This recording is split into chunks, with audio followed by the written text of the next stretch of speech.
All right, so buckle up for this one. We're going deep on a story that's, well, it's pretty unsettling, to say the least. We're talking about a guy named Daniel Reyes. He's a landscape photographer, and right now he's stuck in a psychiatric ward in Las Cruces. Okay. And he's absolutely convinced that what happened to him on a recent RV trip near Carlsbad Caverns was not a delusion, not a break from reality. He says it was real, and he's desperate to warn others.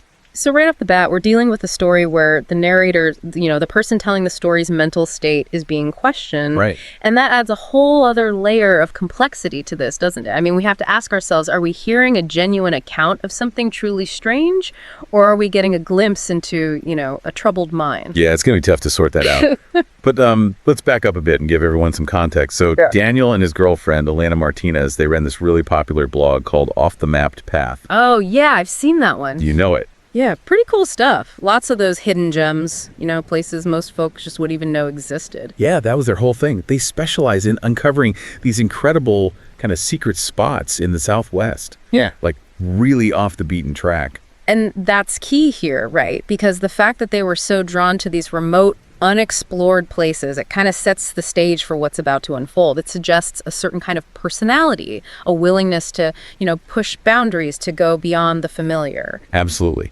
And as we'll see, that desire to find those hidden gems, it may have also made them less inclined to, heed the warnings, to pay attention to the red flags they encountered along the way. Right. Ignoring those gut feelings can sometimes lead you down a pretty dark path. Right. So Daniel's account, it's like this step-by-step descent through the unknown. He describes these increasingly bizarre events, culminating in this terrifying encounter in an unmarked cave system. This cave system, it's supposedly located about 15 kilometers northwest of the main entrance to Carlsbad Caverns. Oh, wow. So we're talking about a completely different area then. Yeah, like deep backcountry stuff. And the reason we're even talking about all this, our main source for this whole deep dive, are excerpts from Daniel's own written record of what happened. He was documenting everything. So we're basically going on this journey through his words, through his experiences, trying to piece together what really happened. Exactly. Now, we're not here to say definitively whether Daniel's story is, true in a supernatural sense. But we're going to go through it all, step by step, look for patterns, try to connect the dots, and consider all the possible interpretations of what he experienced. Right, so kind of like detectives going through the evidence, seeing what makes sense, what doesn't. Exactly.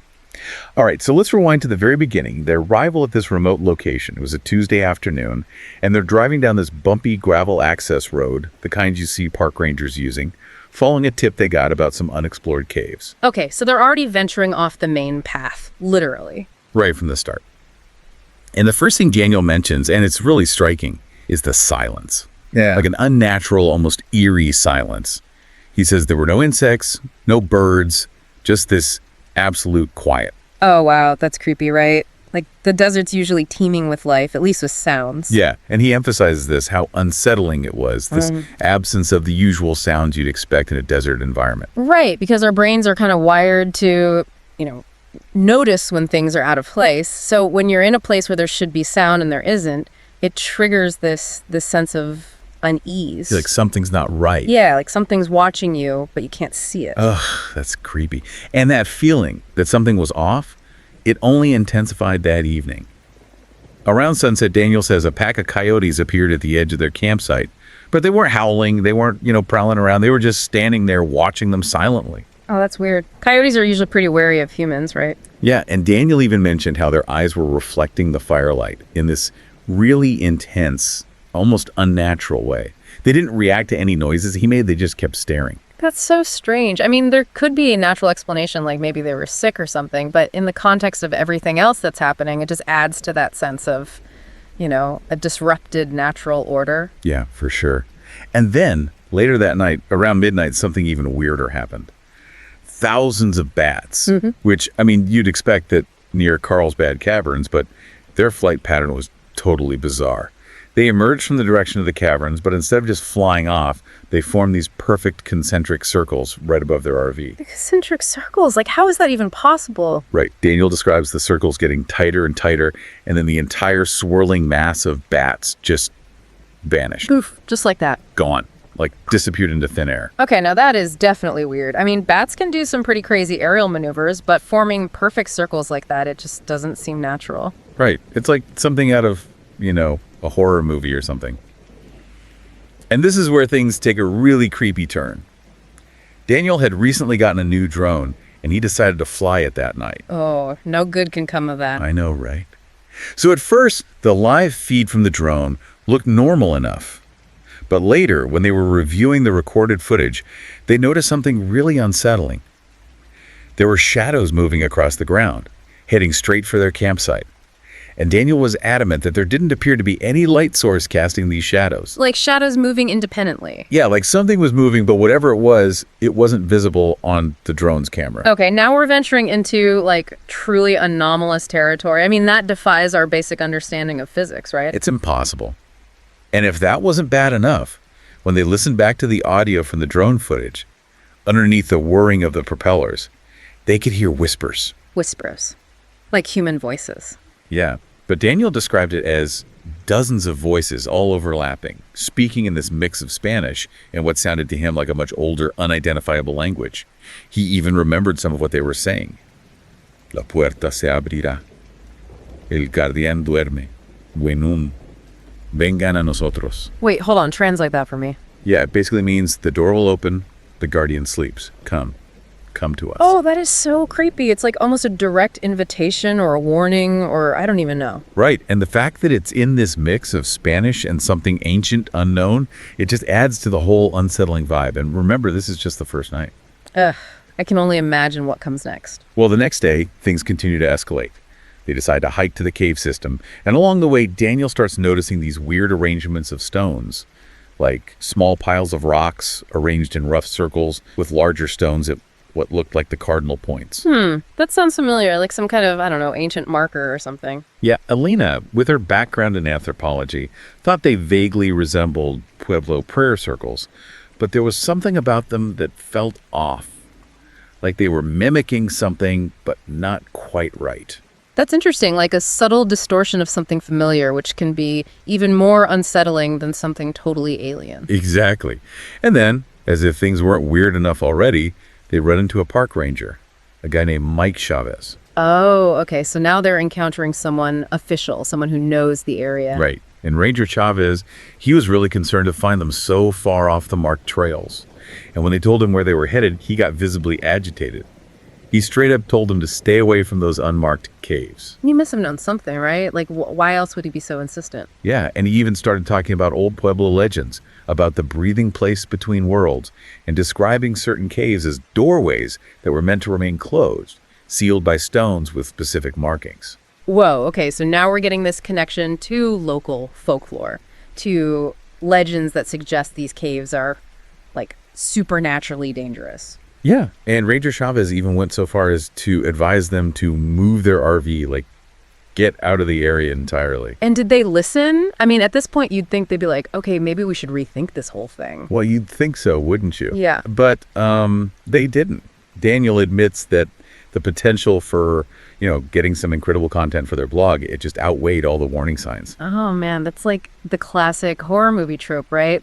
The characters ignore all the warnings because they're so obsessed with getting the story. Yeah, it's like that irresistible pull of the unknown. And as they continued hiking towards the caves, things got even weirder. Their electronic equipment started malfunctioning in really strange ways. Their camera kept powering off randomly. Elena's phone started recording without her prompting it. And their GPS devices were showing completely wrong locations. Okay, so now it's not just creepy vibes, it's like their technology is being affected. Yeah, and it's not like a single device malfunctioning. It's all of them acting up at the same time. That's definitely not normal. I mean, it could be some kind of, I don't know, electromagnetic interference or something, but it just adds to that sense of, this place being somehow different, wrong. Totally. And then there were the photographs. Daniel described seeing blurry figures appearing in the background of some shots, more of those impossible shadows, and even what looked like handprints high up on a distant rock face, a place that would have been impossible for anyone to reach. Handprints. That's so creepy. Like, who or what could have made those? And the handprints, they weren't just like random smudges. They looked distinctly human. Okay, that's just adding fuel to the fire. Yeah. I mean, at this point, they're getting so many signs that something's not right. And it gets even creepier. Later that night, Elena's phone, It recorded a voice message, but it wasn't like a normal message. It was seemingly their own voices, talking about bringing them through and opening the way. And Daniel insists that they were both asleep when this recording was made. Whoa, wait, so like they're sleep talking? It's not even clear if it was sleep talking. It was like their voices, but distorted, almost echoey. Oh man, that is so freaky. It's like something was messing with their subconscious, you know? Right. And the whole bringing them through, opening the way, it ties back to those legends Ranger Chavez mentioned about doorways, right? Yeah, and that specific time, 3:33 a.m., that's like notoriously associated with paranormal stuff, isn't it? Yeah, it's like a whole other level of creepy. And despite all of this, all these warning signs, these strange occurrences, they still decided to go into the cave. They did. I mean, come on, at this point, it's like they were asking for trouble. I know, right? Yeah. But the allure of the unknown, the potential for this, once-in-a-lifetime story, it just proved too strong to resist. It's like their ambition, their desire to capture something amazing, it blinded them to the danger. Yeah, I guess that's part of human nature, isn't it? That drive to see what's beyond the next horizon, even if it's potentially dangerous. For sure. So what happened when they finally went into the cave? Well, as soon as they crossed the threshold, Daniel says the whole atmosphere changed. He describes the cave formations as being really unusual, like twisted and organic, almost resembling frozen figures. He even said the stones seemed to subtly shift in the beams of their headlamps, like it was breathing. Breathing, like the walls were actually moving. Yeah, he described it as this subtle pulsating, like the whole cave was alive. Okay, that's just wrong. Caves are supposed to be, static, unchanging. And the pictographs they found on the cave walls were unlike anything Elena had ever seen before. And she had studied, ancient cultures for years. So we're not talking about typical Native American rock art here. No. Daniel said these symbols were deeply disturbing to look at, almost causing them physical discomfort, like staring at a visual static that hurt their eyes. Well, that's creepy. It's like those symbols were somehow inherently wrong, like they shouldn't be seen by human eyes. Yeah, like they were designed to evoke a primal fear response. Ugh, I'm getting chills just thinking about it. And the layout of the cave itself was totally disorienting. Daniel said it defied logic, with looping passages that seemed to lead back to the same chambers, but with subtle, unsettling differences each time. Like a maze that kept changing. Yeah, and their attempts to map the cave on their phones were useless. The GPS signals were completely gone, and it felt like the environment was shifting around them. It's like the cave was playing tricks on them, messing with their sense of direction. Right, and the deeper they ventured, the heavier the air became, and they started to feel this static charge. And then they began to hear this faint, rhythmic sound, like a slow, steady heartbeat echoing through the stone. A heartbeat, like something alive was down there with them. That's what it sounded like. And it just added to the whole oppressive, unsettling atmosphere. So they're getting visual distortions, their technology's acting up, they're hearing strange sounds, and they're still going deeper. I know, it's crazy, right? Yeah. But they were driven by this, this morbid curiosity. They had to see what was at the heart of it all. Okay, so what did they find? Well, eventually, they came to this large circular chamber deep within the cave.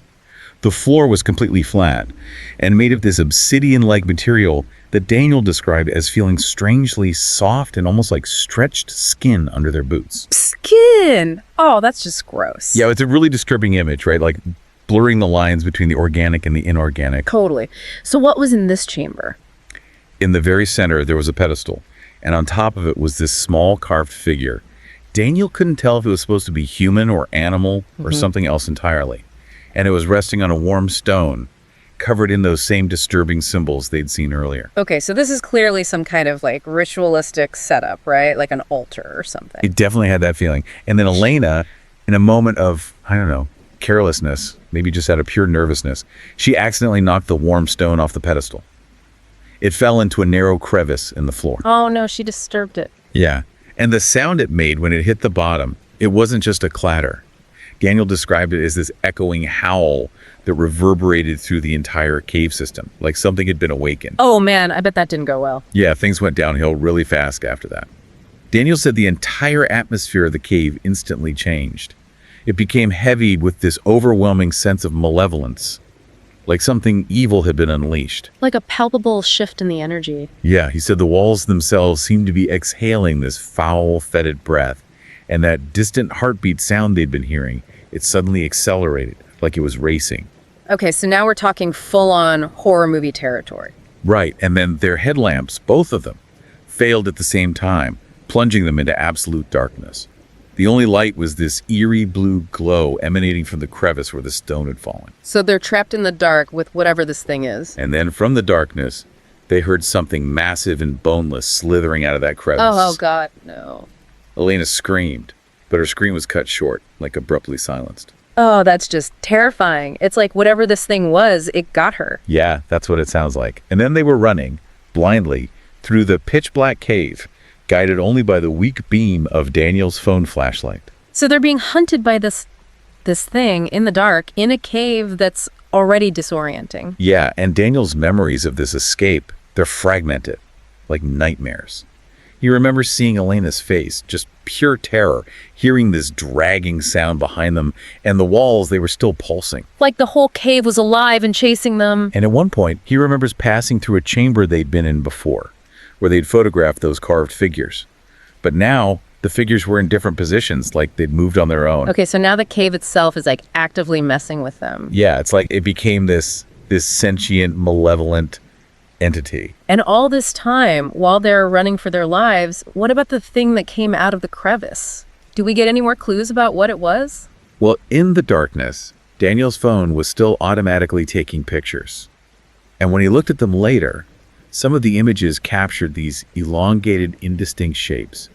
In one photo, it showed something vaguely human-like, but distorted, almost monstrous. Ugh, that's the kind of image that just sticks with you, you know? Yeah, it's really disturbing. So they're running blind, being chased by this thing, and the cave itself is changing around them. How did they ever get out? Well, they eventually burst out of the cave, but not through the entrance they'd used. They came out of a completely different opening in a box canyon that Daniel didn't even recognize. And it was like half a mile from where they'd originally entered. Half a mile? That doesn't make sense. I know, and their watches showed that way less time had passed than they thought they'd been in the cave. So, like, time was distorted, too. It's like they stepped into some kind of, I don't know, alternate reality or something. And even after they were out of the cave, the desert still felt wrong. Daniel described the yucca plants as seeming to follow them with their spiky leaves, and the shadows, they were stretching and contorting in unnatural ways. It's like the whole landscape was warped, infected by whatever they'd encountered in the cave. And back at their RV, their supposed safe haven, it didn't feel safe anymore. Daniel kept hearing strange sounds outside scratching, door handles being tested, tapping on the windows. But Elena, she seemed completely oblivious to it all. She was just fixated on reviewing the photos and videos from the cave on her laptop, even though they were mostly just distorted, nonsensical images. It's like she was in a trance or something, fixated on this corrupted data. Yeah. And then, at exactly 3:33 a.m., all of their electronics inside the RV suddenly blared to life at the same time. Every screen displayed that same symbol from the stone in the cave. The temperature plummeted, and condensation formed on the windows, spelling out messages in this alien language. Okay, now that's just straight up supernatural, right? There's no other explanation. It's terrifying. And immediately after that, Elena collapsed, just fell into this deep sleep, couldn't be woken up. And Daniel, he stayed awake, terrified. And he described hearing countless footsteps circling the RV until dawn. So they're being tormented even outside the cave. And when Elena finally woke up, she had no memory of the cave, the events of the night, any of it. She just insisted that they were there to visit the main Carlsbad Caverns, like nothing had happened. Oh, so like a complete memory wipe. It's like whatever happened in that cave, it messed with her mind. Or maybe it was protecting her from the trauma, who knows? Yeah. But they got out of there fast. They packed up the RV and left. But Daniel, he couldn't shake this feeling of dread, like something was still with them. He kept seeing strange shapes in his rearview mirror, like they were being followed. It's like they brought something back from that cave. And then one of their tires blew out. But it wasn't a normal blowout. When Daniel inspected it, it looked like the tire had been clawed open from the inside. Okay, that's just messed up. It's like whatever was in that cave, it was now reaching out into their world. Yeah, and Elena's behavior, it started to change. She became really secretive about her laptop use. She was having hushed phone calls in this language Daniel didn't recognize, and things kept disappearing and reappearing in the RV. Like small objects, food, even clothes. That's so creepy. It's like she was being possessed or something. One night, Daniel woke up, and it was 3:33 a.m. again. He saw Elena sitting at her laptop, typing rapidly, and light from the screen illuminated her face. And he described her expression as being like inhuman, chilling. Oh God, no. It's like whatever was in the cave, it was now inside her. Later, he checked their blog, and there was a new post. It was supposedly written by Elena, and it gave detailed directions to the unmarked cave system, promising life-changing experiences to anyone who visited. She was leading people to that cave. And the language of the post, it was so compelling, so persuasive, like it was designed to lure people in. It's like she was being used as bait to draw more victims to that thing. And there were already comments on the post, people saying they were going to visit, that they couldn't wait to experience what she described. Daniel tried to delete the post, but as soon as he did, new text appeared. Too late, Jay. Too late. Too late, the door is open. We're coming through. Oh my God, that's beyond creepy. It's like this thing was mocking him, telling him there was nothing he could do to stop it. Yeah, it was a total nightmare. Yeah. And at that point, Daniel completely freaked out. He took Elena to the emergency room, trying to explain about the memory loss, the personality changes, everything. But of course, no one believed him. They thought he was having a psychotic break. I mean, how could they believe him? It all sounds so unbelievable. I know, right? And to make matters worse, his photos from the cave, they vanished from his devices, and their blog, it disappeared for a while. But then it reappeared with a new post. This one advertised a special guided tour to the secret caves, led by Elena, scheduled for the next new moon. And it was being shared all over social media. So not only is she okay, she's now actively leading people to that cave. Yeah, and Daniel is absolutely convinced that it's not really Elena anymore, that whatever they encountered in the cave is controlling her. And since he's been hospitalized, the strange occurrences haven't stopped. He's reported seeing those same symbols from the cave on his hospital room ceiling, always at 3:33 a.m.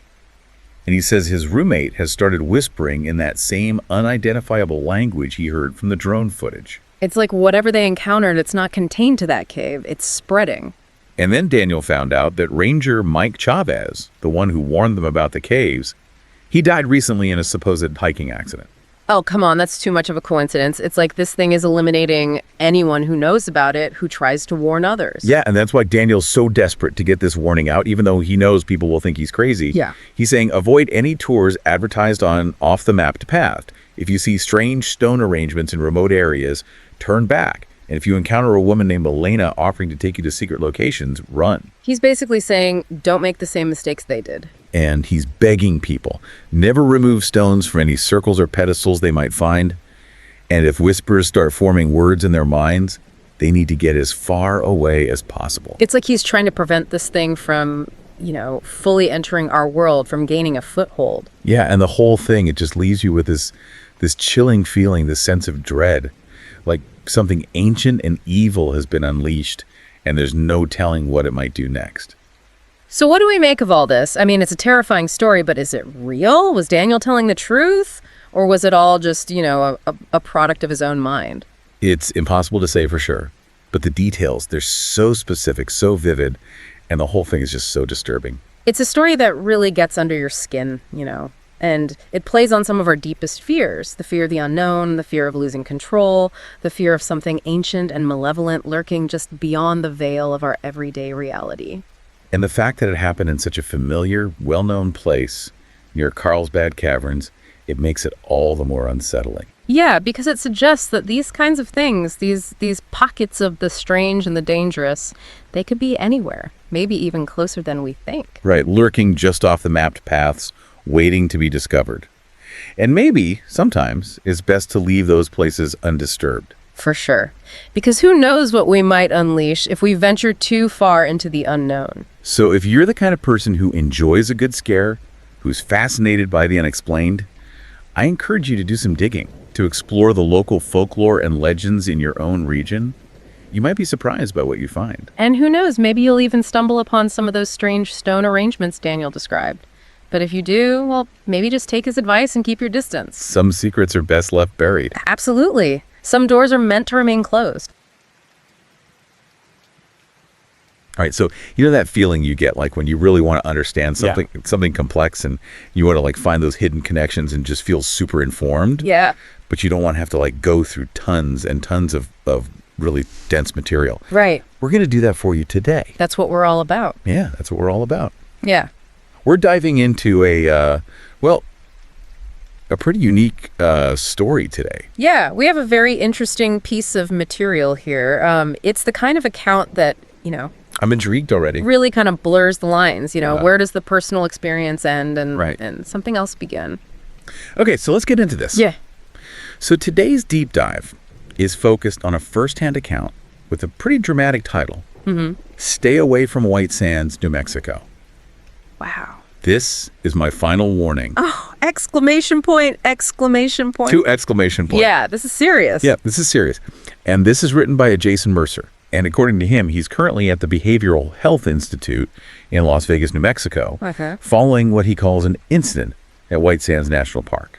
All right, so right away, I think it's important for everyone to understand that, the nature of this source. Right. This isn't a peer-reviewed study or an objective news report or anything like that. Yeah. This is a personal account Right. from someone who has received a diagnosis of psychosis. Yeah. So we have to be really careful about how we, it makes it really hard to interpret, right? how we interpret this information. Totally.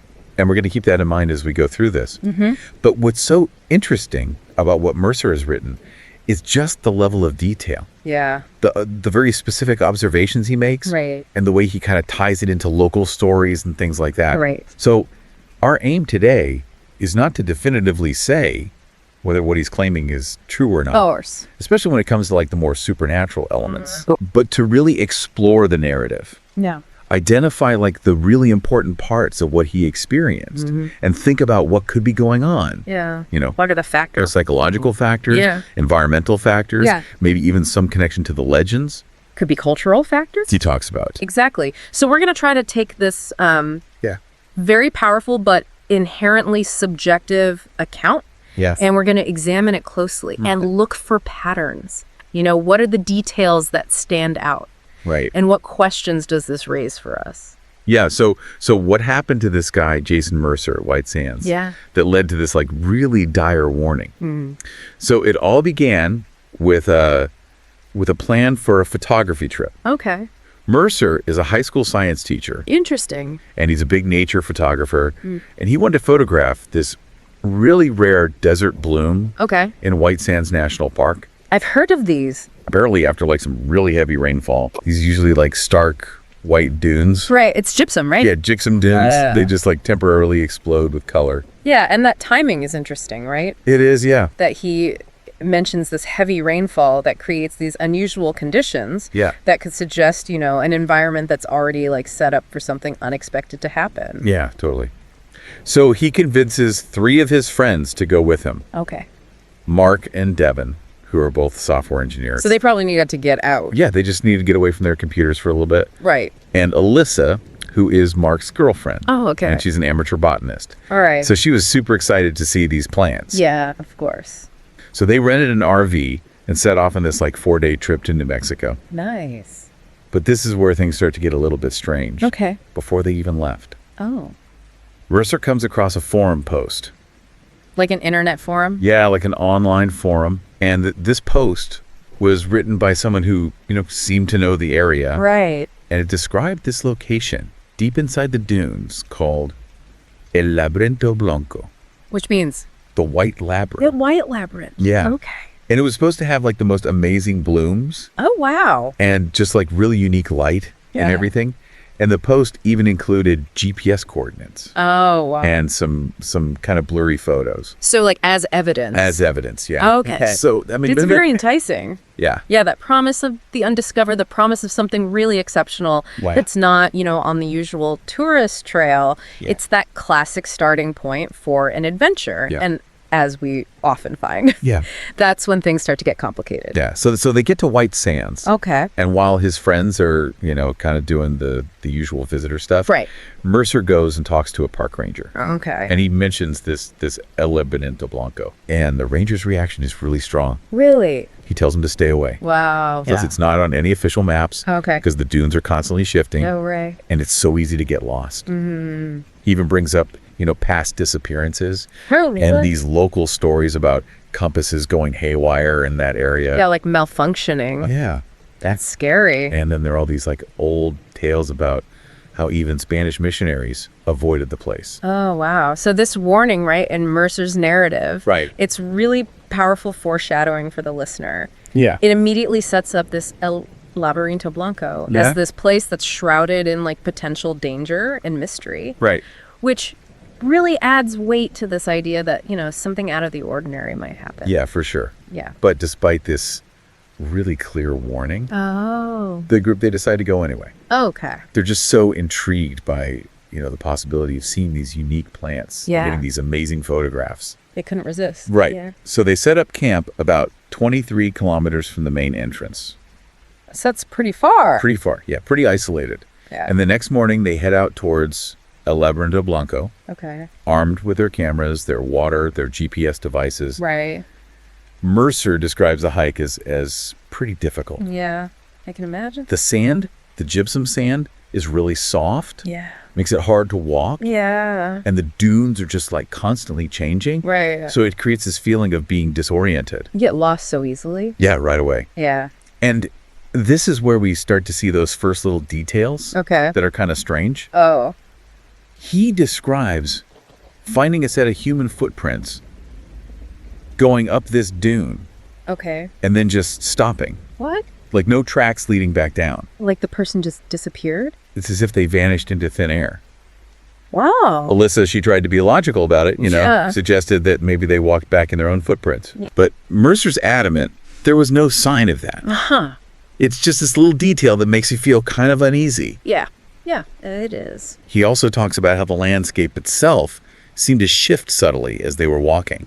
What does that mean? Like dunes that looked one way when they passed Yeah. would look different when they glanced back. Oh, wow. Almost like they were moving on their own. Even without wind? Yeah, without much wind. So that feeds into that feeling of disorientation Yeah. the ranger was talking about. Yeah. But Mercer's description, it adds this layer of almost like intentional manipulation Yes. of the environment. It's like it was messing with them. Yeah. Makes you wonder if their perception was being affected or if something unusual was happening. To the landscape itself. Yeah. So they eventually get to the GPS coordinates. Okay. And they find themselves in this circular depression, this white labyrinth. Surrounded by these high dunes? Yes, surrounded by huge dunes. Ah, okay. And Mercer describes just this abundance of blooming plants. Like way more than... Like way more than they were expecting. Yeah. Including species that Alyssa, Who's the botanist? the amateur botanist, Yeah. couldn't even identify. Wow. She didn't think they were native to the region. Oh, that's interesting. Yeah, and the light, it was coming from like multiple directions at once, That's weird. creating these really strange patterns of light and shadow Oh, wow. that just didn't feel natural. So at first, I guess they were excited as photographers. Oh, yeah. First, they were thrilled. But then the journey back is when things start to take a turn. Yeah, that's when things really start to go sideways. Okay. So their navigation starts to like completely mess up. What do you mean? Devon's GPS starts acting really weird. Like giving bad readings? Yeah, giving inconsistent readings. Okay. And Mercer's compass just spins. Useless. Totally useless. Okay. So they have to try and rely on the sun. Right. But even then, they start to get this overwhelming feeling that they're walking in circles, Oh, no. even though they're trying to go straight. Can you imagine that feeling? I mean, that's like the worst. That feeling of being lost, Yeah, but amplified. in this already weird environment. Yeah, in this disorienting environment. Yeah. I mean, that's got to be scary. They eventually do find their RV, Okay. Thank goodness. but Mercer talks about this sense of disappointment, almost like, That's creepy. yeah, almost like the area didn't want them to leave. Oh, It's a really creepy feeling. that's spooky. And that night, Wait. back at the campsite, they start looking at the photos they took. Uh-oh. And that's when things get even weirder. Even weirder. Yeah, the colors in the pictures are just like hyper vivid, Oh, wow. like unnaturally vivid. Okay. The light effects just defy explanation. Interesting. And some photos seem to show the sand is almost translucent. What? Like you could see through it. So you could see like shapes underneath or something? Yeah, like shadowy shapes moving under the surface. Oh, that's creepy. Yeah, and then there's one photo Oh. that seems to show this distant human figure Oh, watching them from a dune. watching them. Yeah. But I hadn't seen anyone else all day. So where did this person come from? It's really creepy. So these visual anomalies in the photographs, right? Especially this figure and the shapes beneath the sand, Yeah. it starts to push Mercer's story beyond just like a case of getting lost. Yeah. You know, it introduces this unsettling sense of being watched. Like something's observing them. Yeah, possibly by something malevolent. Yeah, it makes you question what they were actually seeing and Yeah. experiencing. Yeah. So the next morning brings even more bizarre occurrences. Okay.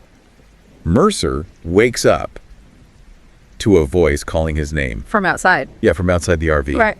And it sounded like Devin. One of his friends. Yeah, but with this really strange echo.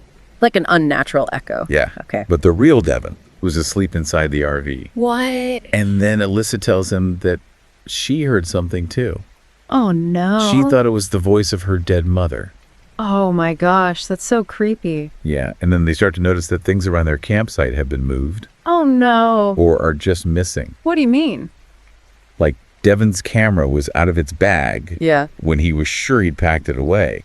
Alyssa's plant container was completely empty, Yeah. and Mark's glasses were found a good distance from the RV. Oh. And then the most chilling thing, Yeah. they discovered this perfect circle of small white stones around their RV No. that definitely wasn't there the night before. So this is where it goes from strange environmental things to Yeah. like these paranormal events. Yeah, it's like a real shift. Yeah, the disembodied voices, Yeah. the objects being moved, Right. this unexplained circle of stones. Yeah, It creates this feeling that they are not alone right. and that something is interacting with them. Yeah, and not in a good way. Yeah, I mean, it makes you think like, what must have been going through their minds at this point? Yeah, I mean, you've got to be freaking out. Yeah. But despite all of this, They went back? they went back to El Laberinto Blanco. Why? I don't know, they tried to be more careful this time. Yeah. They marked their path with surveyor's tape. Okay. But Mercer says the area just felt different. Different now. The blooms were even more intense. Like even more than before. Yeah, way more intense. The dunes seemed taller, Oh, wow. and they kind of formed a more enclosed space. So like even more of a labyrinth? Yeah, it's like it was closing in on them. Oh, that's scary. So they decided to split up. Oh, that's never good. I know, right? They agree to check in with each other every hour. Okay. And then Alyssa calls out that she's found something. And then silence. She's gone. Just gone. All they could find was her hat on top of a yucca plant. So this is the turning point, right? Yeah. It goes from unsettling strangeness Right. to real danger. Yeah. And I mean, they must have been panicking. Yeah, totally. The fact that her hat was placed on the yucca. Right. It's like a deliberate act. Yes, it's not like she's just wandered off. Yeah, exactly. So while they're frantically searching for Alyssa, Okay. this huge dust devil suddenly appears. A dust devil. Yeah. Okay. And they both swear they hear Alyssa's laughter coming from inside it. Oh, that's creepy. Mark just loses it. Yeah. And he runs after the dust devil. He ran into a dust devil Yeah. to find his girlfriend. Yeah, Devin follows him, and then Mercer follows Devin. Oh my gosh. But the wind picks up like crazy. Yeah. The dust devil disappears. Okay. And all the surveyor's tape they laid down is just gone. Swept away by the wind. So now he's lost and alone. Yeah. And night is falling again. That image of the dust devil with Alyssa's laughter, I know. it's just so surreal and disturbing. It's so creepy. It's like this supernatural element that's Yeah. directly connected to the physical events. Yeah. It really blurs the lines between reality and the inexplicable Right. in Mercer's account. Yeah, it's the kind of detail you just can't shake. Yeah, you can't forget that. No. So Mercer spends this terrifying night alone. Oh. His GPS is still not working. Still broken. Yeah, he has no phone signal. Oh, no. And he's hearing these disembodied voices all around him. Still. Yeah, Oh, my gosh. including what sound like his missing friends. Oh, no. He says the dunes are just like constantly shifting and changing. She can't get his bearings. Yeah, he's completely disoriented. Right. And he's seeing those strange reflections in the sand again. The reflections. Yeah, like glimpses of older versions of himself. Older versions of himself. Yeah, and those like gaunt, unsettling faces just below the surface. Oh, that's creepy. Yeah. And then he hears Devin's voice. And he finds Devin's backpack, Okay. his camera, his water bottle, all neatly arranged at the bottom of a dune. Okay. But there's only one set of footprints leading up the dune. Oh, no, not again. And they just stop. Another vanishing. Like the person just vanished. Wow. And then all of Devin's stuff is just swallowed by a sinkhole. A sinkhole. Yeah, this hole just opens up in the sand, Oh, my God. follows all of Devin's belongings, Yeah. and closes right back up. So this is like a pattern It is, yeah. with the vanishing footprints and That- now the sinkhole that just appears and disappears? Yeah. It's like there's a method to this. Yeah. Like there's some kind of agency. It's not random. Yeah. So the second night alone, is even worse. Oh, no. It gets freezing cold. Okay. And the voices become like way more intense, Oh, God. sometimes speaking in unison. In unison. Yeah. Creepy. And he hears languages he doesn't even recognize. Quite a- Spanish and Yeah. what sounded like really old tongues. Really old. Yeah, and he says they're making promises, Oh, no. That's so creepy. like offering him It's things. disturbing. So finally on the third day, Okay. he's exhausted. He's desperate. And he spots his RV in the distance. Oh, my gosh. But it looks kind of distorted, Distorted. How? like warped almost. Okay. And then he finds Mark. Okay. Mark is just sitting there, Yeah. completely still not responding. Like catatonic. Yeah, with this like blank smile and glazed eyes. Oh, gosh. That's disturbing. It's really creepy. Yeah. And he's holding Alyssa's pendant, Oh, wow. and Mercer says it's filled with white sand that seems to be moving inside, moving. Like how? like shifting around subtly. Oh my gosh. So Mark's catatonic state, Right. and then this weird detail of the shifting sand in the pendant. Yeah. And this is like serious psychological breakdown. Yeah, or maybe something even worse. Right, like some transformation. Yeah, like something else has taken over. Yeah. And then Mark speaks. Okay. But Mercer says it's not Mark's voice. And it's not his voice. No. And he says, What does he say? They're beneath. They're beneath. They've always been beneath. Oh gosh. The sand isn't sand. Oh my gosh. The white isn't white. Yeah. They wait between worlds. That's creepy. And right after he says that, his Yeah. body just collapses. Yeah. And the sand underneath him forms another sinkhole. oh my gosh. And this time it reveals this milky, viscous substance and these white, almost tendril-like things that reach for him. That's terrifying. Mercer just freaks out and runs. Yeah, of course. And you can hear a chorus of voices calling to him from behind. Oh my gosh. So this is the climax of Mercer's story, right? Yeah. Where this implied threat becomes really explicit. Yeah, like it's really horrifying. Yeah, the sinkholes, the tendrils, Mark's creepy words. Right. It's like pointing to something otherworldly Yeah. and malevolent. Like just below the surface. yeah, just beneath this like innocent looking white sand. Yeah. So days later, Yeah. Mercer's found by park rangers. Okay. He's severely dehydrated and delirious, Yeah. and there's no trace of his friends or any of their equipment. Officially, they concluded that they just got lost Right. and were buried by the sand. Okay. And Mercer is diagnosed with psychosis. Mm-hmm. But even now, he claims that white sand appears in his room, Wait, in his room? in his locked room at the Institute. Oh, wow. He says he sees the reflections of his friends in his water glass, Oh, gosh. and he still hears those voices calling to him at night. Wow. He's become convinced that these rare desert blooms Yeah. are connected to what he calls dimensional thinning. Dimensional thinning. Yeah, he thinks they act as bait Bait for what? for something ancient that lives beneath the sand. Oh, my gosh. He even references historical Spanish accounts Really? that mentioned El Laberinto Blanco, Wow. an indigenous rock art Okay. that he interprets as depicting pale ones below. Oh, gosh. This is getting really up there. Yeah, and he claims that there are all these official park records of disappearances Really? in that same area. Over the years. Yeah, all dismissed as lost hikers. So these phenomena that persist even after his rescue and his diagnosis, Yeah. it raises questions about what he really experienced. Right, are these just hallucinations? Yeah. Or is there a chance that whatever he encountered has followed him? Yeah, and the references to the historical accounts Yeah. and the local legends. It makes you wonder. Yeah, it suggests that maybe his experience isn't isolated. Exactly. So when we look at the key takeaways, Yeah. it's clear that Mercer's story is this mix of Yeah. a really tragic hiking trip gone wrong and these almost unbelievable paranormal claims, Right. all tied up with local folklore and legends. Yeah. It's a lot to unpack. And that pattern of the vanishing footprints, Yeah. the messed up navigation equipment, the disorienting landscaping, Yeah. the mimicked voices. Right. Those are all so important. Yeah, it's really significant. Yeah. And the description of the sinkholes Yeah. and the idea of these things beneath. It's definitely not your typical explanation No, not at all. for what happened to his friends. Yeah, and the fact that Mercer insists that all of this is real, Right. even though he's been diagnosed with psychosis. It makes you wonder. Yeah, it adds this whole other level of complexity. Right. Is there more to this? Yeah.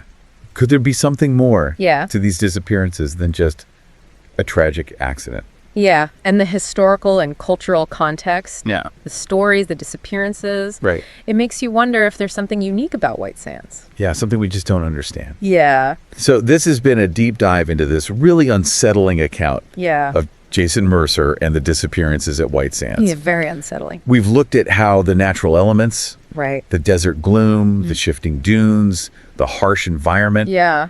are all intertwined with these bizarre, unexplained occurrences. Yeah. The vanishing footprints, the voices, the sinkholes, Yeah. and this whole idea of El Laberinto Blanco. This mysterious place. Yeah, this mysterious place. And as you've been listening, we really encourage you to think critically about this. Absolutely. What elements of Mercer's story could be because of environmental factors? Yeah. The psychological stress that he was under, He must have been terrified. and the influence of local folklore. Yeah. And then what aspects just defy explanation? Yeah, what just doesn't fit neatly into those categories. Exactly.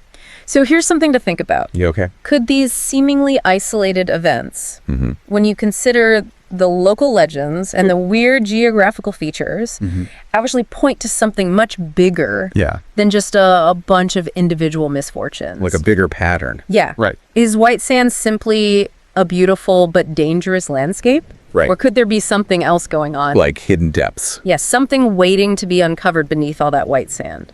Food for thought. Okay, so you're with us for another deep dive, and this one's a little different. It's, well, you all know why you're here. It's to get to the bottom of things, to like really learn something new. And we try to deliver on that, and we're, we've got something really unique. We've only got one source, but believe me, this one's going to stay with you. Yeah, it's a first-hand account, and let me tell you, it might make you rethink that RV trip you've been planning. It very well might. So forget your usual stack of articles and research papers. Today we're going deep into the experience of a guy named Elliot Werner, a documentary filmmaker. His specialty, though, investigating things most of us wouldn't touch with a 10-foot pole. Right, this isn't your typical Bigfoot sighting or blurry UFO footage. Exactly. His report, and this is the title, I'll Never Go RV Camping in White Sands Again, isn't just some campfire story. This is about an encounter with something that might genuinely be outside our understanding.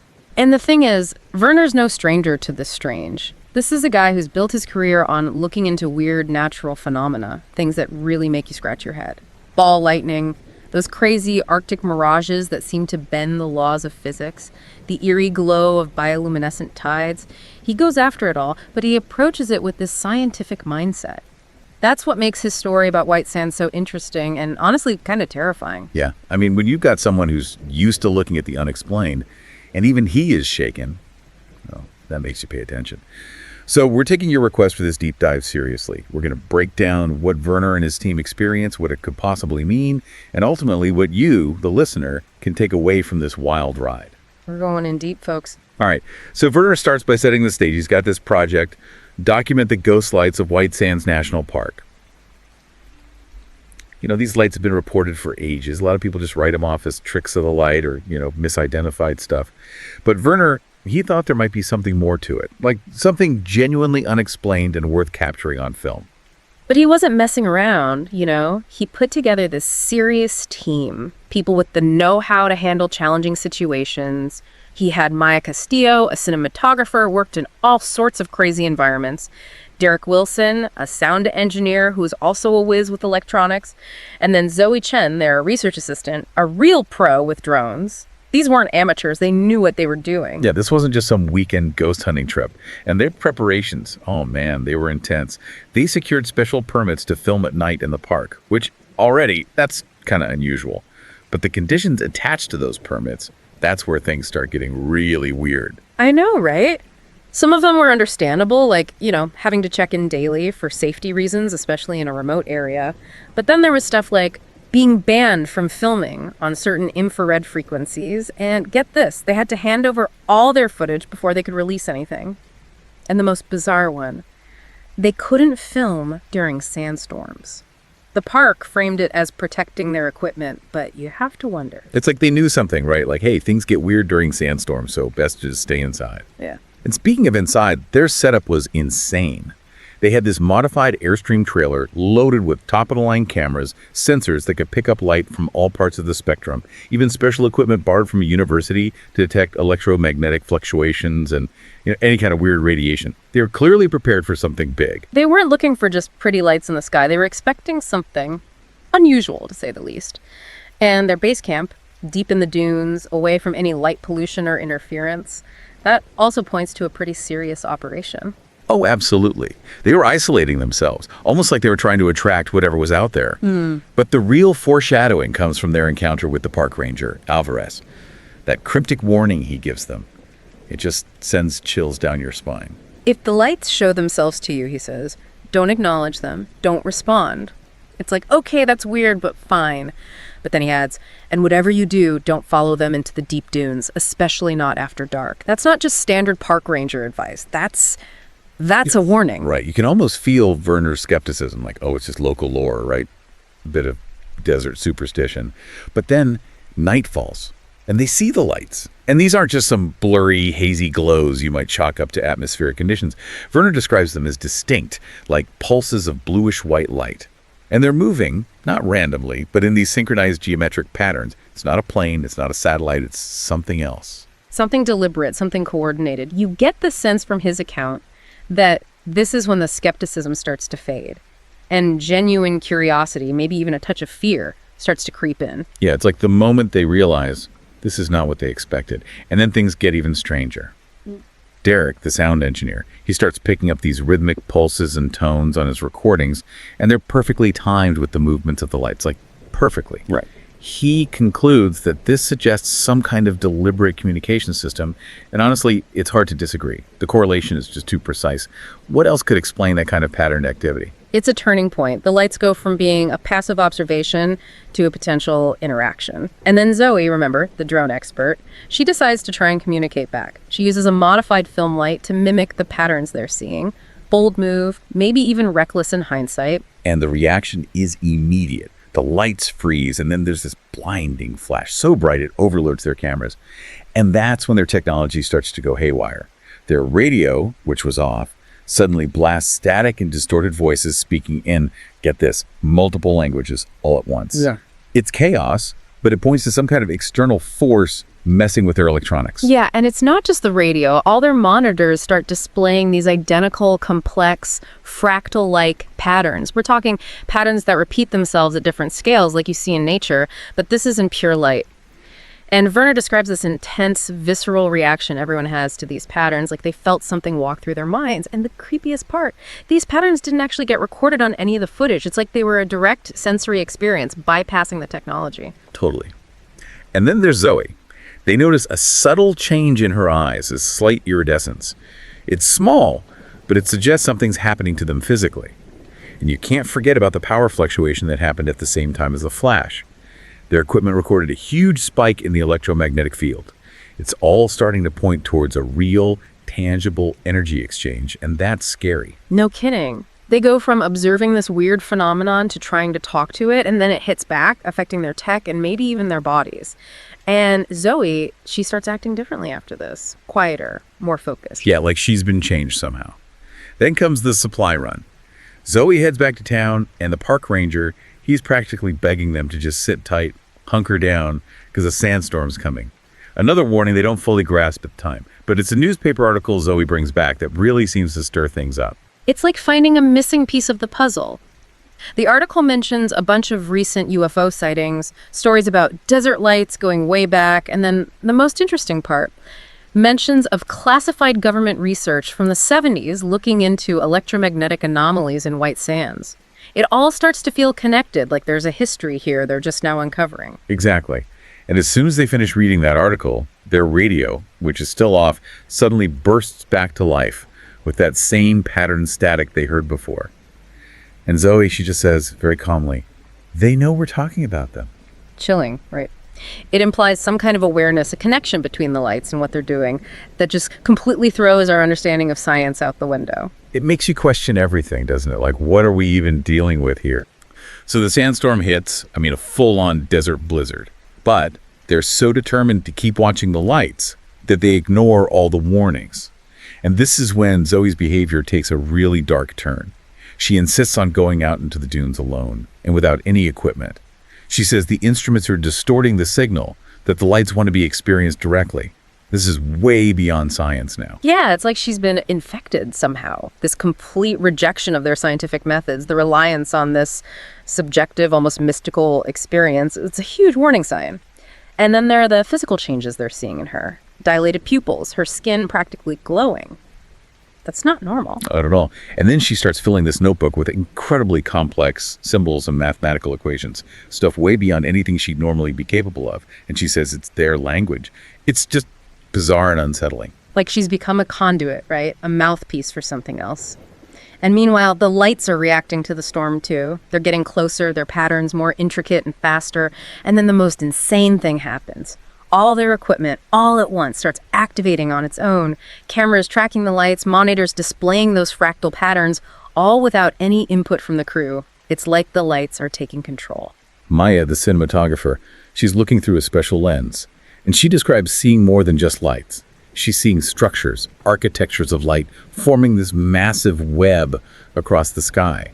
It's like she's seeing this underlying framework of reality that's always there, but invisible to us. It implies an intelligence, a design that's way beyond anything we could comprehend. And then comes the climax of this whole chapter. The lights descend from the sky and form a circle around their airstream, right there on the ground. They're not just observing anymore, they're surrounded. And the radio voices come back. But this time, they're clear, speaking English in a unified voice. And they say, "We have waited, we have watched. We are the pattern behind reality. Join us in the light." And Derek, he realizes that this message is being broadcast on every single radio frequency at the same time. That's just impossible with our technology. And Zoe, she calmly unlocks the Airstream door and walks right out into the sandstorm towards the lights. I mean, it's pure nightmare fuel. You could almost feel Werner's terror in that moment. It's like the moment he realizes they're way in over their heads. And what follows is like stepping into another dimension.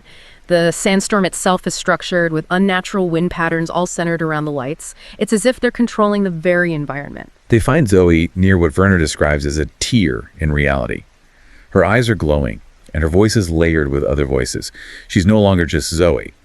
She says the lights are the collective, that they exist in the spectrum beyond matter, and that they communicate through light. She says they come from between spaces, and that White Sands is a thin place. This idea that there are places where reality is weaker, where other things can bleed through. It's a complete paradigm shift, right? It forces you to rethink everything you thought you knew.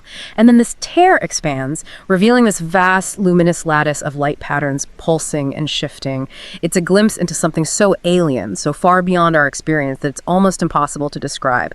And then the collective speaks through Zoe, saying they've been detected and they're inviting the others to join them. And then Maya, she starts to transform too. Her eyes glow, her voice changes, just like Zoe. It's spreading. Derek, he tries to make sense of it all. He calls it a technological hijacking of human neural networks, saying the light patterns are like a viral code. It's a chilling thought that maybe these lights can reprogram our brains on a fundamental level. It's an attempt to explain the unexplainable, to ground this seemingly supernatural event in something we can at least partially understand. But the idea that information, maybe even consciousness, can be encoded in light and transmitted to alter our brains, it's mind-blowing. And then Zoe, she just steps through that tear in reality and disappears. Poof, gone. It's like she was never even there. They try to get Maya back to the Airstream, but she's fighting them. Werner, he feels these vibrations through the sand, like something's trying to rearrange him on a molecular level. And then he looks into the tear, just for a second, and he experiences this. Merging with the collective consciousness. He understands them as this ancient, formless intelligence, existing as pure energy patterns, always there but invisible to us. And he realizes that White Sands is this key point of contact because of its unique electromagnetic properties and the gypsum in the sand. It's like White Sands is a doorway, a place where this other reality can connect to ours more easily. They manage to get back into the Airstream and they take off, with the lights chasing them, those fractal patterns appearing on the windshield. It's a chase scene straight out of a sci-fi movie, but with way higher stakes.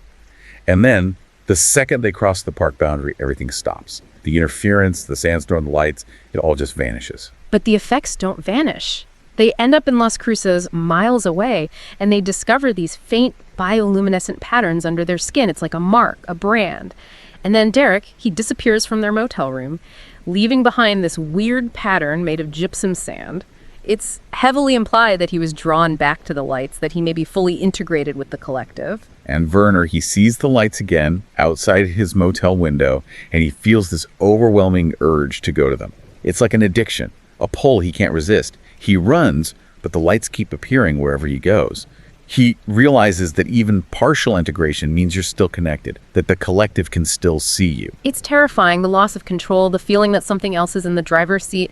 And then the government agents show up. It turns out they know about the lights, and they've been tracking others who've been changed. They've got this whole facility dedicated to studying what they call consciousness alteration through non-standard electromagnetic phenomena. Basically, they're looking into how unusual electromagnetic fields can mess with your mind.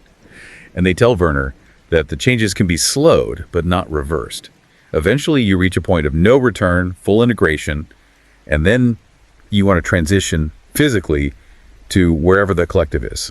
It's bleak. It's the ultimate loss of self, the complete erasure of who you are. Werner ends his report with this desperate warning.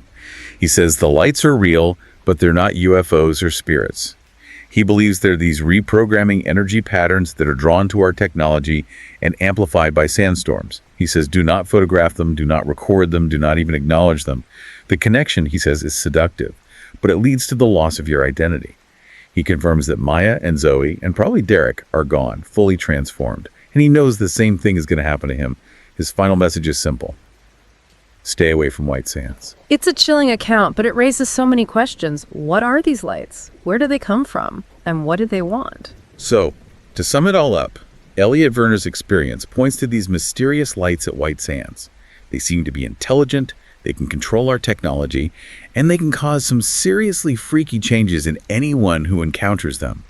The idea of this collective, this non-physical intelligence that exists beyond our senses, that communicates through light, and that might even be able to rewrite our consciousness.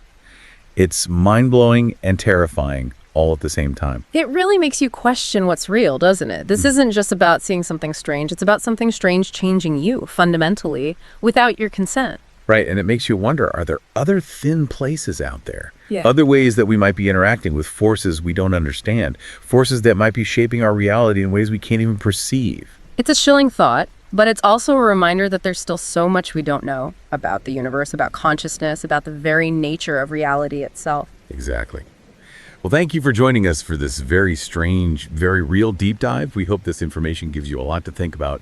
Stay curious, stay safe, and maybe reconsider that trip to White Sands. Okay, so today we're diving into a story that's it's unsettling to say the least. This guy Michael Reeves, he shared this account. It's really gotten to me. Yeah, it's one of those that just sticks with you, even considering, his mental state after everything that happened. Exactly. It's hard to shake off. Absolutely. So this Michael Reeves, he went to White Sands National Park with his brother Alex, and they were, chasing this big astronomical event, the Jupiter-Saturn-Venus alignment. And, well, things went very, very wrong. From what I gathered, this alignment happens like every 26 years. Right. So pretty rare. And, there were photographers. Both of them? Yeah, both. Michael was into the, the space photography? Photography? Astrophotography, yeah. Right. And Alex was more landscapes, capturing those wide vistas. So this alignment over White Sands, it's like a dream shot for them. A once-in-a-lifetime kind of thing. Exactly. But it turned into a nightmare. His brother vanished. Alex. Just gone. And this account we're looking at, this is directly from Michael. Straight from him. He wrote this piece titled, and this is a direct quote, "Never go RV trip in White Sands again. Never make my deadly mistake." Wow. That's pretty stark. Yeah, he's laying it all out there. Everything leading up to Alex vanishing and all the really freaky stuff he experienced after. And he's pretty adamant that, he's not crazy, that the doctors have it wrong about his mental state. Totally convinced. Insists it all really happened. So what's our goal today with this deep dive? Where are we taking this? Well, we're going to go through this account step by step, really break down what happened, look at the weird stuff, the details, and see if we can make any sense of it. If there are any explanations, anything that could shed light on this. All right, let's get into it then. Okay, so starting with the setup. Right. Like we said, both brothers were photographers. They had this trip planned out for over a year to White Sands, specifically to capture this alignment over the dunes, a really specific spot, like 12 miles into the backcountry. Backcountry. Wow. So they were really going for that isolation. Yeah, they wanted the perfect shot, no light pollution. They even got backcountry permits for their RV. So all above board, legit. Yeah. But there's this weird detail about getting the permits. Oh. He mentions the park ranger who issued them seemed kind of hesitant, like uneasy about where they were going. Huh. That's interesting. I mean, I guess it's a ranger's job to warn people, but it seems like there was more to it. That's the feeling I got too. Like the ranger knew something. But anyway, the ranger stressed the usual stuff. You know, how easy it is to get disoriented in the dunes. Huge white expanse, everything looks the same. And made sure they had a radio for check-ins. Standard procedure, I guess. Yeah, pretty much. Okay, so they get to their spot just before sunset, and it's exactly as they pictured. Total isolation. No other people, no signs of anyone having been there recently, just vast white dunes as far as they could see. I can imagine that feeling of isolation really sinking in out there in the middle of nowhere. Totally. So that first night, it was all about setting up their gear. Michael had his astrophotography stuff, and Alex had his landscape cameras. They had a whole weather station, light pollution meters, like the whole 9 yards. Sounds like they were really serious about their craft. Oh yeah, they were pros. They even had a tracking mount? It's tracking mount. Yeah, that's for astrophotography. It follows the stars so you can get those long exposures without the stars blurring. Right. That's the one. So sunset was amazing, obviously. Stunning colors over the dunes. But it's the next morning when they're looking at their photos that things start to get strange. Okay, so what happened? So both of them, in several of their pictures, they notice this anomaly, this perfectly circular area on a distant dune that just appeared black, like pitch black, absorbing all light. That's really like a black hole in the sand? Exactly. Like something just sucked all the light out of that spot. Michael at first thought, okay, maybe it's his camera sensor acting up. But then Alex pulls up his images, taken with a completely different camera system, and bam, same black circle. So it wasn't the cameras? Nope. Something was definitely going on. Did they have any idea what it could be? Alex tried to rationalize it. Said maybe it was damp sand, reflecting light differently. But Michael, even then, he says he felt this deep unease, like something was off. Yeah, I can see why. That's a pretty bizarre thing to just find in your pictures, especially out in the middle of nowhere. Totally. Okay, so day 2, they decided to scout for more locations. Really immerse themselves in the landscape. Michael talks about how the white sand plays tricks on your eyes. Distances are hard to judge, and mirages are common. Yeah, White Sands is famous for that. Right. And he mentions the acoustics, how sounds are muffled and amplified in weird ways by the dunes. Like you can hear stuff from really far away, but then other sounds are just swallowed up. That's so creepy. It's like the landscape itself is messing with you. Yeah, that's the vibe I got too. Anyway, they were careful about marking their trail, using GPS waypoints, didn't want to get lost out there. Mm-hmm. And then, around midday, Alex makes another weird discovery. What was it this time? He finds these small, like dinner plate-sized, perfectly round depressions in the sand, arranged in a pattern. Not random, but like something placed them there deliberately. Oh, that's weird, like crop circles, but in the sand. Yeah, kind of. And when he steps into one, he says the sand feels different. Cooler and almost like fluid beneath the surface. That's so strange. Like there's something underneath generating that cold. Right. And Michael confirms it. He feels it too. Yeah. And both of them, they also notice a faint vibration. A vibration coming from the sand. Yeah, like a low hum. Almost like being near a machine. That is just bizarre. Okay, so we've got weird black circles in photos and now vibrating, cold spots in the sand. What else happens? It gets weirder. Later that day, they're back at the RV, checking their gear. And they realize several of their backup batteries are completely drained. Drained? But they were fully charged. Yeah, supposedly. No explanation. And then they find something even more unsettling. On Alex's camera, pictures that neither of them remember taking. Pictures of what? Pictures of the dunes. But taken from positions that would have required moving quite a distance from their camp. Like the camera was walking around on its own. Creepy. And one picture, this one really freaked me out. It was a shot of their RV from outside. And you could see them. Both sleep inside. Okay, hold on. So someone else was out there taking pictures of them. That's what you'd think, right? But there were no other footprints around their campsite that morning. What? So how? Alex, he starts getting really nervous as maybe he was sleepwalking. Apparently he used to do that as a kid. Sleepwalking. I mean, it's possible, I guess. But to be taking pictures like that. Yeah, it seems like a stretch. So what did they do? That evening, they decided to do some research. Use their satellite internet to look into any weird stuff associated with White Sands. Good idea. See if anyone else had experienced anything similar. Exactly. And they found this blog by a local historian, and it was full of stories about people vanishing in the park. Vanishing, like missing persons cases. Yeah, but not just lost hikers. Some of these were experienced outdoors people, and several accounts mentioned these strange, dark patches being found near the last known locations of the missing people. Dark patches, like the ones in their photos. Exactly. It's starting to feel like a pattern, right? Oh, yeah, definitely. This isn't just a coincidence anymore. Right. And it gets worse. Alex, he starts digging deeper into the dates of these disappearances, and he finds something really chilling. A statistically improbable number of them occurred during this specific planetary alignment. Jupiter, Saturn, Venus, the same one they were there to photograph. And remember, this alignment only happens every 26 years or so. Wow, so it's not just the location, but the timing too. Yeah, it's all tied to this astronomical event. Okay, so things are getting really creepy now. What happened next? So night falls. Their second night out there, and the tension is thick. They decide to take turns with the photography. One of them always awake, keeping watch. Smart move. Yeah. And this night, the alignment is even more visible. Around midnight, it's Michael's turn. He's taking these long exposures. And in his photos, more of those black circles show up. But they're closer now, bigger in the frame. Look, they're approaching. Yeah, it's unsettling. He wakes up Alex to show him the pictures. And suddenly, Alex just freezes, tilts his head like he's listening to something. And then, in a whisper, he says he can hear voices coming from the direction of the largest dune. The dune with the black circle. The same one. Okay, so now there are voices too, not just visuals, but sounds. Yeah, it's like whatever this is, it's getting stronger, more real. Michael tries to get Alex to sleep. Figure he's just tired. But Alex is restless, constantly looking out at the dunes. So he wasn't able to sleep at all. Not much, apparently. When dawn finally breaks, Michael crashes. But Alex, even though he barely slept, he's suddenly full of energy, wants to explore the area where he heard those voices. So he goes out there, alone. Michael makes him promise to stay within sight of the RV and take his satellite phone just in case. When Michael wakes up, it's around noon. Alex is back, but he's really quiet, just staring at a sample of sand he collected. Did he say what happened out there? Michael asks him, and Alex just says, it moved.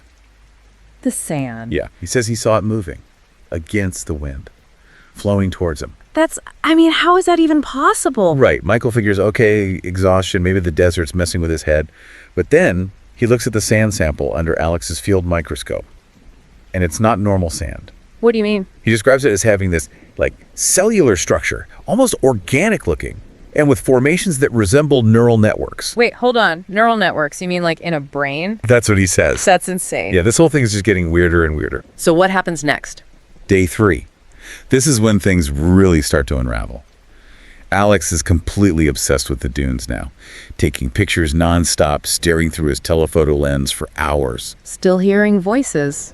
Michael doesn't say, but I guess so. And then Michael realizes his memory cards are missing. The ones with his astrophotography shots. Gone. What happened to them? Alex took them. He admits it. Says he needed to see the dark spots again. He's convinced they're gathering and storing light. And then he shows Michael these enhanced images of the black circles. Enhanced, like zoomed in. Yeah. And within the circles, there are these faint shapes, almost like limbs or tendrils or even faces, like something is in there, hiding in the darkness. Okay, that is just terrifying. It gets worse. They have their scheduled radio check-in with the park ranger. Ranger asks the usual questions. How are they doing? How's the weather? Mentions there's a sandstorm coming. Seems relieved they're planning on leaving soon. Makes sense. Sandstorm in the desert, not a good place to be. Right. But then, Michael, he can't help himself.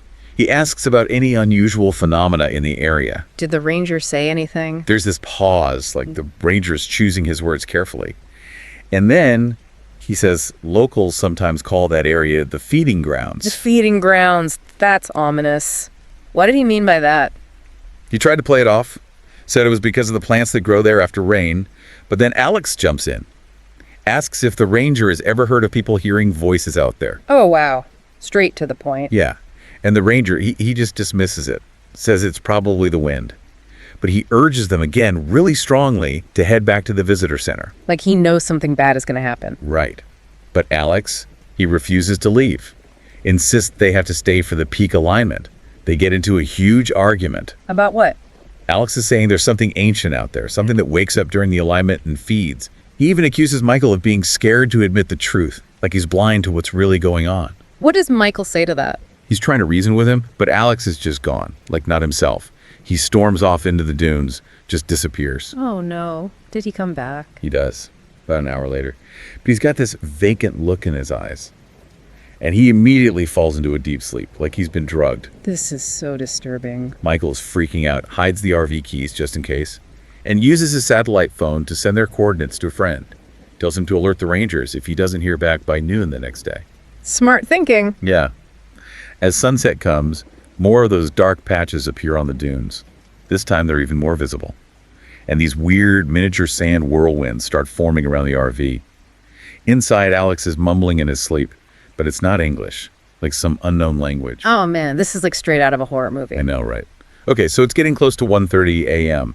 The peak of the alignment is supposed to be at $2 a.m., and everything starts to intensify. The dark patches are pulsing, expanding, and contracting. Sand is swirling around the RV. And those singing sounds, the wordless ones they'd heard before, they're coming from all directions, getting louder. What about Alex? Still in that deep sleep.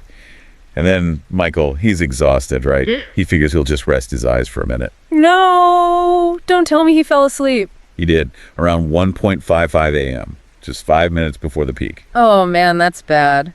What happened when he woke up? It's dawn, and Alex is gone. The RV doors open, and there's sand everywhere, coating everything. His camera equipment has been moved, and his memory cards are gone. So Alex took his stuff. It seems like it. He went outside. There's a single set of his boot prints leading away from the RV towards the largest dune. Did Michael follow them? He did. And the footprints, they're weird. Unnaturally long strides, like he was taking huge steps. And then halfway up the dune, the footprints just stop. Just stop. What does that even mean? There's nothing after that. No more footprints. Just a huge, perfectly circular depression in the sand. And scattered around it, all of Alex's camera equipment. So he just vanished into thin air. It seems like it. But there's more. On Alex's camera, the last pictures, they were time-stamped at 2 a.m., exactly the peak of the alignment. What were they pictures of? The dune. But it's changing in the pictures. It's darkening and sinking inwards. And in one picture, you can see this like vaguely humanoid shape emerging from the sand, black with long limbs. And the last picture, it's blurry, but it looks like a huge mouth opening up in the sand. And you can see Alex's feet at the edge of it. Oh my God. And that's not all. On Michael's recovered memory card, there's a video. Alex must have recorded it just before he left the RV. What's on the video? It's Alex, but his voice is flat, emotionless. He's looking right at the camera and he says, "They're hungry, Michael. They need to feed during the alignment. I hear them underneath. They've been waiting so long." Chills. Literal chills. What did Michael do? He starts digging frantically where the footprints disappeared, but he says the sand was like resisting him. Every time he dug a hole, it just filled right back in. So he calls the Rangers. Yeah, immediately. Search and rescue teams are sent out. They search for days, but they find nothing. No trace of Alex. Just his equipment. Nothing at all. Nothing. And that circular depression, it refilled with sand, like it was never there. Even the tracking dogs, they acted weird, refused to go near the spot where Alex disappeared. So no explanation, no body, just gone. Exactly. And then Michael, he starts experiencing things too. What kind of things? Hears those whispers again, feels drawn to those spots where the dark patches were, even though they're gone now. And one time, he wakes up outside the park ranger's HQ, covered in sand. No memory of how he got there. Oh, wow. So it's like whatever happened to Alex, it's starting to affect him too. That's what he thinks. The Rangers, they say it's just trauma, PTSD. But Michael, he's convinced it's more than that. Does he have any evidence? He starts going over all their photos and videos, uses some fancy software to enhance them, and he finds something really weird. It looks like the dunes, they're moving. Moving, but dunes don't move like that. They're just sand. That's what I thought too. But in the enhanced footage, you can see these subtle, coordinated movements, like the whole dune is shifting, almost breathing. That is so creepy. And the dark patches, when he zooms in, they're pulsing. And there's shapes moving inside them. What kind of shapes? He doesn't describe them, just says they're there. So he takes all this to the police? He goes to see Detective Vasquez. Tries to show him the footage on his laptop, but the laptop just crashes. Malfunctions, like it's being interfered with. That's convenient. Right. But then they go out to the spot where Alex disappeared. And even Detective Vasquez, who was pretty skeptical at first, he's shocked. What did he see? Dozens of those circular depressions, arranged in precise geometric pattern at the base of the dune. So not random then? Nope, definitely a pattern. And later, a park ranger finds some old records. Turns out there have been reports of similar patterns and disappearances in that same area. During the alignment? Yep, Wow. every time it happens. Wow. So it's not just Alex, it's been happening for years. Yeah, but here's where things get really dark. Michael starts feeling more and more detached from reality. The whispers are clearer now. He says it's like actual voices. And he still thinks it's Alex. He says he hears Alex's voice too. But it's different, changed. Like it's communicating telepathically now. What is it saying? This is the message. They're so old. Feeding on light. Feeding on consciousness. They need more now. They want you to. Oh, God. Yeah, it's terrifying. And then it all culminates in this like psychotic break. It happened in Alamogordo around 2 a.m., same time as Alex vanished. What happened? Michael was found wandering miles from White Sands, covered in sand, trying to walk back to the park.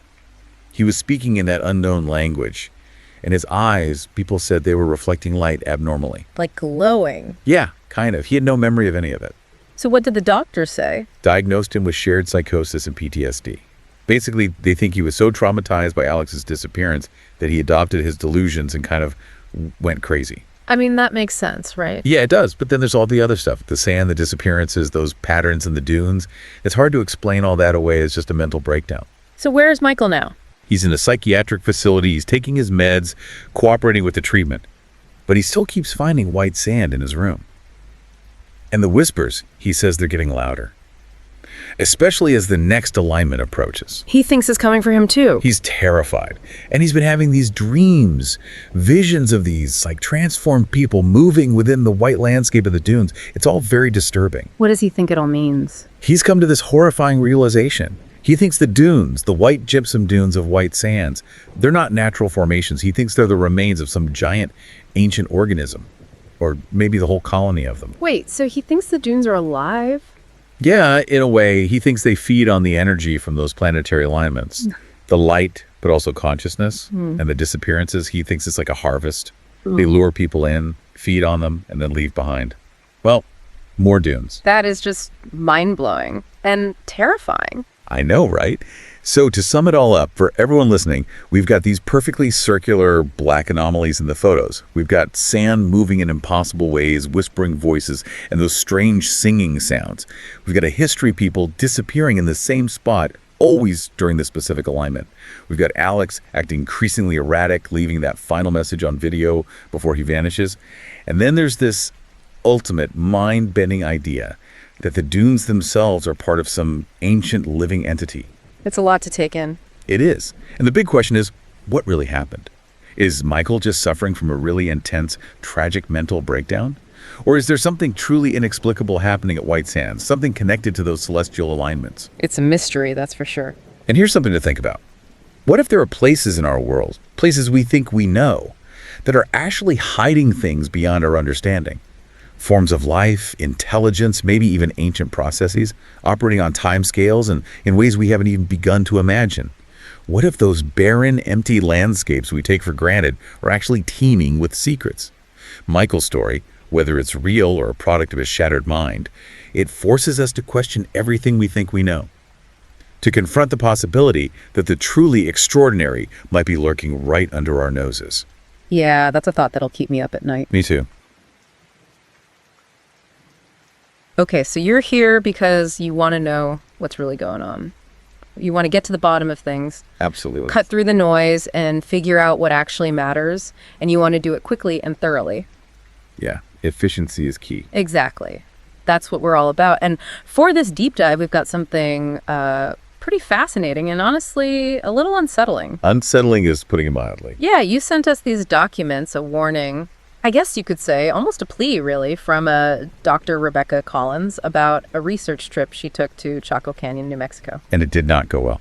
No, it did not go well at all. So we need to talk about Dr. Collins for a second because she has a background in paranormal investigation, which obviously kind of frames how she interprets what happened. Right away, that's a huge red flag for a lot of people. For sure. So we got to unpack all of this, understand what she went through, and see if there's anything we can actually take away from this whole thing, even if it sounds unbelievable. I think that's always the goal, right? To try to find the truth even in the weirdest places. Exactly. So, okay, Dr. Collins's original research was about something pretty tangible. A high number of unexplained figures showing up in photographs taken at Pueblo Bonito. Oh, yeah, I remember reading about that a while back. Yeah, so what really caught her attention and ours is that these weren't just random tourists snapping blurry pictures. These figures seemed to cluster around specific dates, like the solstices and equinoxes. Oh, wow. So like a pattern. Exactly, a pattern. Yeah. And the National Park Service, they just dismissed it all as tricks of the light. Of course. But Dr. Collins thought there had to be something more going on. I mean, I can see why she'd think that it's not every day you get that kind of concentrated weirdness. Right, so she put together a team. Marcus Chen, a total tech whiz, Ellie Blackwood, a cultural anthropologist, and David Ramirez, who's a photographer and an audio expert. Sounds like a solid crew. Yeah, a pretty well-rounded group for this kind of investigation. They had an RV packed with equipment, the works, and even though the park rangers were skeptical, they gave the team access to the site. I guess they figured, why not let them waste their time, right? Probably. But there's this interesting detail. A Navajo ranger named John Begay gave them a warning about the ancient ones. Ooh, spooky. Yeah, hinting that some things are better left alone. I mean, that's classic, right? Every culture has those stories about places you just don't mess with. Totally. So their first night in Chaco Canyon is when things start to get really eerie, total silence, an incredible view of the stars, and almost immediately their equipment starts acting up. Like what kind of acting up? We're talking about EMF fluctuations, Yeah. Electromagnetic energy, but they were happening in patterns, which is unusual. Then there were cold spots that seemed to move around and these faint whispers they couldn't quite make out. Okay, that's creepy. It really is. It's like the canyon itself was reacting to their presence. Yeah, that's not the kind of welcome you want. Definitely not. So what happened next? Did it get worse? Oh yeah, much worse. By the third night, Ellie noticed the EMF patterns were actually evolving. They were starting to look like designs you'd find on ancient Anasazi pottery. What, like geometric shapes and stuff? Exactly, those kinds of things, stylized figures too. And then the cold spots, they started to form into humanoid shapes. Can you believe that? Okay, now that's just freaky. I know, and David's camera, he started catching these translucent figures dressed in what looked like traditional Puebloan clothing. Hold on, you're saying they had pictures of ghosts. That's what it looks like. And it gets even weirder. The audio recordings, they started picking up voices speaking in some unknown language mixed with bits of broken English. And then there's this really unsettling message that actually mentions Dr. Collins by name. Okay, hold up. How could they know her name? That's the million-dollar question. And the message, it seemed to predict their arrival. Okay, this is getting way too Twilight Zone for me. Right. It's like something out of a movie. And that's when Ellie starts talking about the equinox. She's thinking maybe the astronomical alignments aren't just calendars. Maybe they're designed to focus energy during those celestial events. So like some kind of ancient machine harnessing cosmic power. Exactly. And with the spring equinox, just a few days away with those crazy light daggers at Pueblo Bonito. Yeah, I've seen pictures of those. They're pretty wild. Yeah, it's like the perfect storm for something to happen. I'm getting chills just thinking about it. I know, me too. So then David finds this hidden room, and inside there are these symbols, and Dr. Collins describes them as non-Euclidean, which basically means they don't follow normal geometry. Non-Euclidean. I'm not sure I follow. Think of it this way. Euclidean geometry is all those straight lines and perfect circles we learn in school. Okay, I get that. Non-Euclidean is like curved spaces and shapes that don't behave in the ways we're used to. So like a different kind of reality almost. Exactly. And Allie gets really excited, thinks they've found some lost piece of Anasazi culture. I can see why she'd be thrilled. But then their equipment starts to go haywire whenever they point it at the symbols. Batteries drain in seconds, static from their recorders, and this low humming starts filling the air. Okay, that is not good. No, it's like Yeah. the symbols themselves were messing with their technology. But some kind of defense mechanism or something? It's definitely possible. And audio recordings, they get even creepier this time. It's a whole monologue about the team members' personal lives. Wait, their personal lives? Like, what do you mean? Stuff they never talked about publicly, even conversations they had inside their RV when they thought everything was off. Hold on, so they were being spied on. That's what it sounds like. And then the message says that ancient astronomers predicted their arrival hundreds of years ago, calling them keys that turn and hands that open, on the equinox. Okay, that is straight up terrifying. How could anyone know I that? have no idea. It just keeps getting stranger and stranger. So what happened next? Well, the next day, things take a really dark turn. Ellie goes into this trance while she's looking at the smells. The trance. What, like she zoned out? Kind of, but it's more than that. She starts speaking this language they'd heard on the recordings, the one they couldn't understand. And they caught this on camera. Oh yeah, David's got it all on film, and then it gets weirder. There's a shadowy figure behind her in the footage, and reflections in a puddle nearby show other figures in the room that nobody could see with their own eyes. Okay, that's messed up. Yeah, it's seriously unsettling, and after this, Ellie starts being able to translate parts of the language as if the knowledge was just put in her head. Like downloaded into her brain. Exactly. It's like something out of a sci-fi movie. This is getting way beyond anything I've ever heard of. I know, it's hard to even wrap your head around. So then Marcus, the tech guy, he makes a connection with the EMF patterns. He figures out they're not random. They form a three-dimensional map of the whole Chaco Canyon complex. Wow, so it's like a blueprint of the area. Yeah, and get this, the symbols, those non-Euclidean ones, they align perfectly with spots where the equinox sun would hit. Are you serious? Yeah, and he starts talking about a circuit diagram. Like, the buildings and the symbols are part of the system that focuses energy, with the symbols acting as gates or controls. So Chaco Canyon isn't just a bunch of ruins. It's like some kind of ancient power plant. That's what it's starting to look like, and it's not a good sign. No kidding. This is getting really bad really fast. So they decide to try and recreate the symbols using materials from the site. Ellie's guiding them through it all while she's in these trances, which are happening more and more often. I don't know. That sounds like a really bad idea. It was a terrible idea because the paranormal activity goes crazy after that. Their RV is shaking violently. Stuff's getting thrown around inside. The same symbols start appearing in the sand outside. And all the animals in the area, they run away. It's like they knew something bad was about to happen. Exact. It's like they triggered something by recreating the symbol. So what happened then? Did they stop?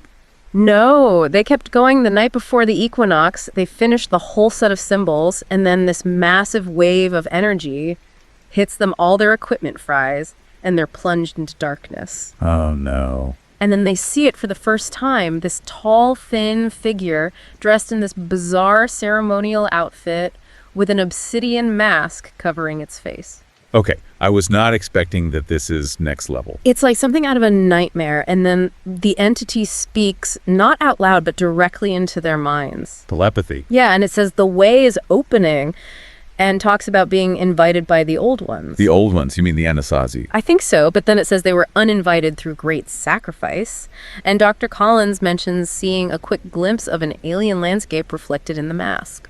Okay, now I am officially freaked out. Yeah, it's definitely a chilling detail. What happened next? Did they try to run? Well, things kind of spiral from there. Even more figures appear. Some look like the Anasazi, others are just wrong, according to Dr. Collins. It could distort it or something. Yeah, like something's not right about them. And Ellie, who seems to be getting more information from the trances and translations, she says the Anasazi didn't just leave Chaco Canyon.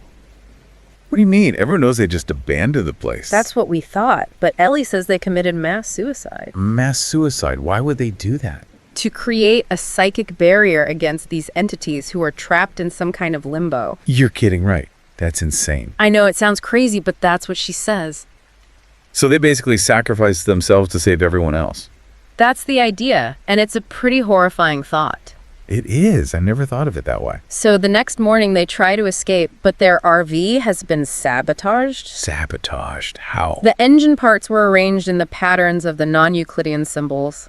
So these things, they're smart. Too smart. And then David, he tries to run for help and lets out this blood-curdling scream. And when he comes back, he's not himself anymore. Oh, God, no. What happened to him? He's possessed. His voice is all weird and harmonious. And he says he's been improved and that the others will be too. This is like Invasion of the Body Snatchers. It's terrifying. They retreat into the Great Kiva, hoping it'll act as a containment circle like Ellie thought. So they're trapped in there with this thing. Yeah, and Marcus is desperately trying to reinforce the entrance.